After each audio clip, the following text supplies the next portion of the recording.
It's the Digital Board Gamer here, and our weekend review for February 8th, 2025. This week we had fewer beta releases than last week, where I was a bit overwhelmed. A few very solid launches in both full access and in beta.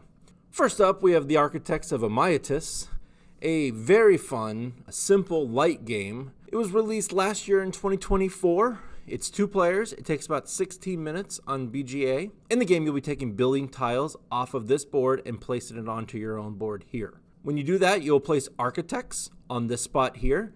And this is a fun little tic-tac-toe game you'll play over here. If you happen to get 3 in a row, any tic-tac-toe way, then you get a king's favor down here. Each of the buildings do something a little different. There is an A side and a B side to help with replayability. Then in the game, you're trying to match these blueprints here with your building tiles. The game is over when 2 stacks run out and the player with the most points wins. On Monday, we had a double release. Both games released were both roll-and-writes. They were both very simple, light games. One was a little bit older. Splitter here came from 2021. There's a lot of luck involved because of the dice. In Splitter, you're going to be rolling 2 dice, a 6 and a 2. There's this line here, and you have to place the 6 on one side and the 2 on the other. They're mirrored. So when I hit next, you'll see the 6 went here and the 2 has to go the mirrored side there. You can, of course, flip it around and put the 6 on this side and the 2 on this side.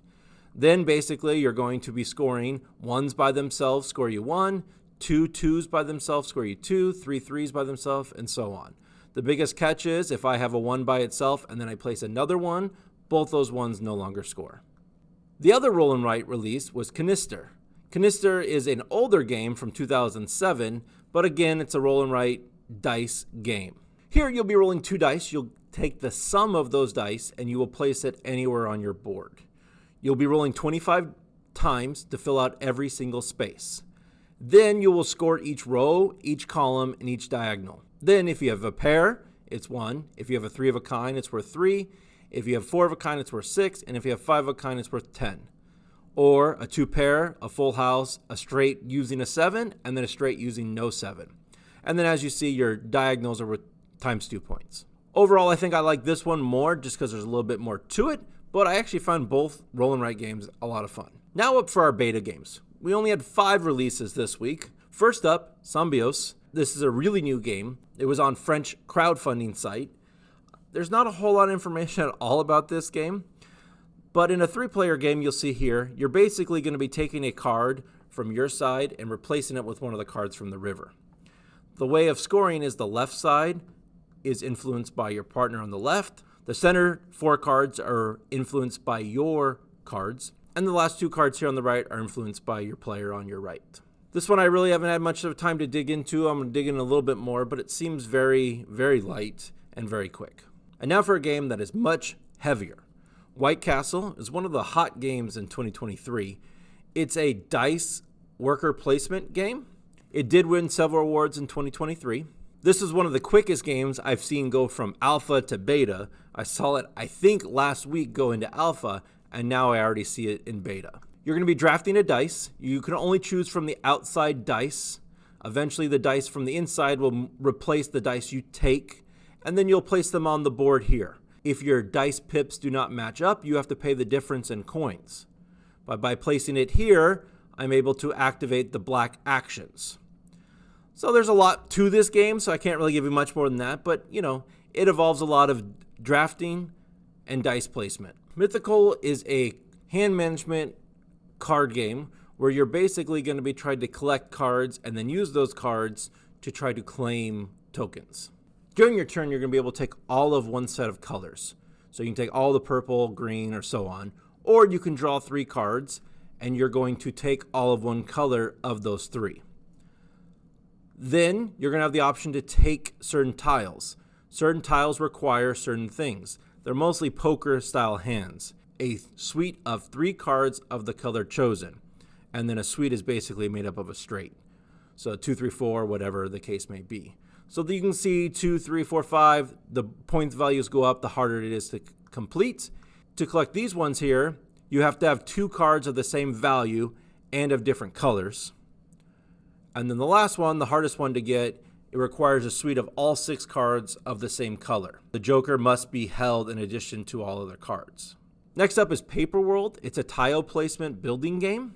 Also a brand new game, takes about 25 minutes. This one I actually enjoyed quite a bit. In this one, you can take all of one color or all of one number to your hand. You have a hand size of 9, so here I take all the 1s. And then here I can take all the 2s, or I could have taken all the 4s. And when placing the tiles, you're going to place all of one color or all of one number again. And you can only build on top of numbers in order. You can skip cards by discarding other cards to skip a number from going from 1 to 3. Higher number cards are worth more points. And then there are goals you can get as well to get points. Next up is Siam. Siam is a abstract strategy game has really cute little animals, and it's a very, very quick game. In Siam, basically you're trying to push out one of these 3 stones anywhere on the board. So you want to push it out. You're going to do that by putting down elephants and then pushing. During your turn, you can place an elephant. When you place it, has to go on the outside area. You can move an elephant 1 space and then move it, or you can push like that. And then basically there's some rules with pushing, like you have to have 2 elephants to push 1 elephant and so on if they're facing each other. So there's a little bit of rules, but once you look at a picture like the pushing element, it makes sense. The biggest thing on the forums this week were the BGA Awards were announced, and we have 5 winners. First, for our best casual game was Castle Combo. It won with about 36% of the vote. Our best regular game was Harmonies with 45% of the vote. Our best expert game was Darwin's Journey, which I was actually really surprised it just barely beat out Terraforming Mars. Splendor, on the other hand, beat all other 2-player games hands down. 63% here. And then for our best animals game, the Wolves won, just barely beating out Mountain Goats by 0.9%. So very close race there. There's a Can't Stop update. I know Can't Stop's a very popular game on BGA. The biggest thing I think out of all these is these 3 official variants. You have different ways of jumping over, moving over other players. So if you're into Can't Stop, you might want to read through these things and see what options there are that were not there before. Well, that's all I got for you today. We'll be back next week on Saturday like always. If you liked the video, give me a like. And if you haven't subscribed, please subscribe. Thank you, and good luck, and have fun.